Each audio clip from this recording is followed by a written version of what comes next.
special shout out to our sponsor, Qualia. Qualia is the category-creating digital closing platform used by thousands of lenders across the country to seamlessly work with their title and escrow partners. By working better together, Qualia is powering lenders to deliver a differentiated closing experience for their clients.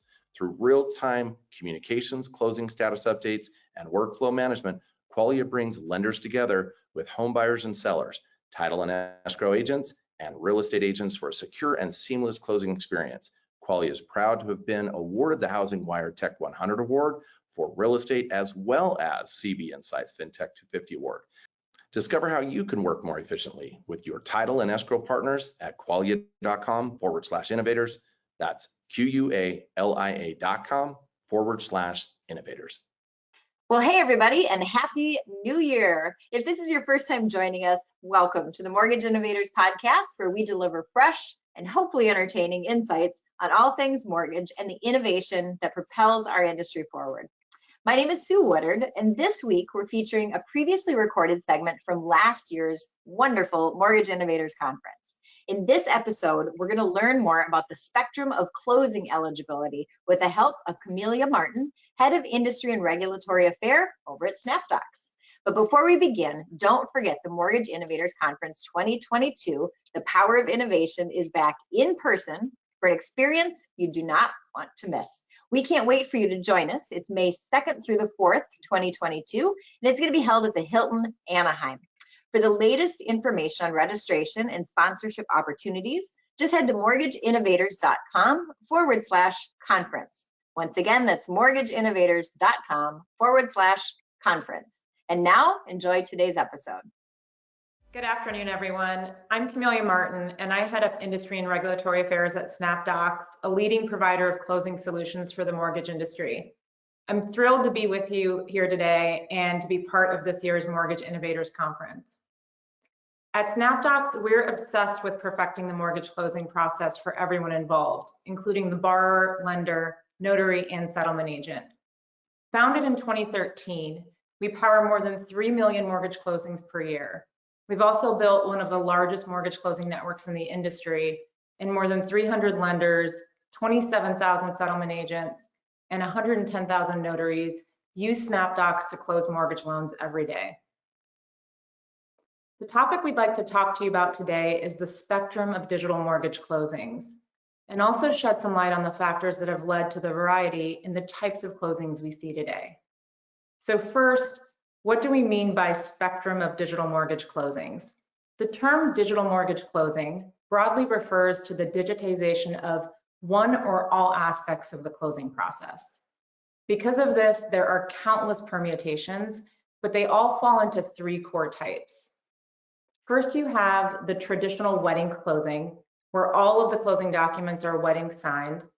In a wedding closing, lenders may still leverage some digital components. This can range from automated workflows or notifications to enabling the borrower to preview their closing documents before attending the in-person closing appointment.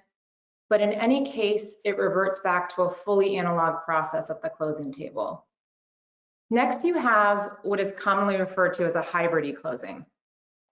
With hybrids, at least one or more closing documents are e-signed and the remainder are wedding signed.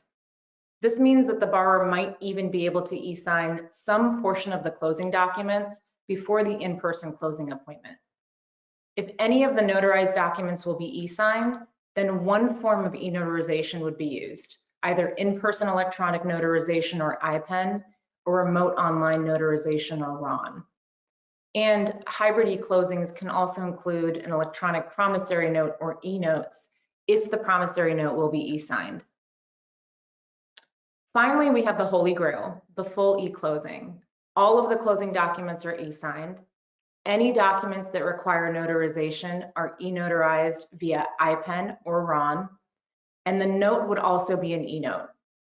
For full e-closings, where RON is leveraged, the borrower never even needs to leave the comfort of their own home. So despite all of the other industries or even mortgage processes that have fully embraced digitization and e-signatures, you might be wondering why we still have this spectrum of closings and this variation in closing types. Outside of a lender's capabilities to support digital mortgage closings, or the improbable chance that a borrower in 2021 opts not to e-sign their closing documents, there are 5 key factors that enable, restrict, or at the very least influence how digital a particular closing can be. We refer to these factors collectively as the loan's e-eligibility. I'll briefly go through each of these e-eligibility factors, and then we'll take a look at the types of digital mortgage closings that typically result from the various combinations of these factors. So first is counterparty requirements. This is whether the investor, warehouse lender, or other counterparties that the lender will deliver loans to will accept e-signed and e-notarized closing documents. Depending on the type of counterparty, this could be a matter of policy, or it could be a matter of their technical and operational capabilities, or both. This requires that lenders have a solid grasp of their counterparty's policies and capabilities. So for example, Fannie Mae and Freddie Mac have incredibly transparent and liberal policies, allowing the acceptance of e-signatures, e-notes, and e-notarization. But other investors' policies can vary considerably, from investor to investor, or even by loan type or doc type delivered to the same investor. Next is county recording. This is whether the local county recorder's office will accept e-signed and e-notarized closing documents for recording. So if any of the recordable closing documents will be e-signed, the corresponding county needs to permit the use of electronic recording, referred to as e-recording, or have provisions to accept representations of e-signed and e-notarized documents for recording. Good news here is that roughly 87% of the US population is now covered by counties that allow e-recording or have otherwise made these provisions. We also have title underwriter restrictions. Whether the title underwriter imposes any restrictions on digital mortgage closings. So while title underwriters may have their own policies associated with digital mortgage closings, they are primarily concerned with the use of e-notarization. They may impose more stringent limits than those legally permissible to mitigate risk. So for example, title underwriters might require that the e-notarization be performed on a platform that has been reviewed and approved by the title underwriter, or they might require the use of an in-state notary for a RON transaction, even if that's not expressly required by law. So this brings us to our 4th factor, e-notarization. Here, the primary consideration is whether state laws and regulations permit the use of either IPEN or RON. State agencies may also impose requirements on which e-notarization platforms have been approved to perform e-notarizations in that state. There's been a tremendous amount of progress here as well. We have now 31 states that have passed RON legislation and IPEN in all but a handful of states nationwide, and we're all rooting for California. So otherwise, the use of e-signatures is generally enabled in all 50 states through a combination of both federal and state laws. And the last factor is settlement agent. This is whether the settlement agent is enabled to facilitate digital mortgage closings. This factor can be pretty misleading. Settlement agents are typically following guidance from the lender on how to close the loan, as long as those instructions do not conflict with laws, underwriter requirements, or borrower's preferences to e-sign. So what we're really referring to here is the settlement agent's familiarity and comfort level with the process. Since the settlement agent is typically not selected by the lender, more often the case in purchase transactions, it's possible that the closing is assigned to an agent that the lender has not worked with previously. So while the settlement agent utilized may be completely outside of the lender's control, the lender has the greatest potential to influence this factor by ensuring that they enable their settlement partners by providing access, training, and clear instructions that allow agents to facilitate their digital mortgage closings. So which of these combinations of factors lead to which potential closing paths?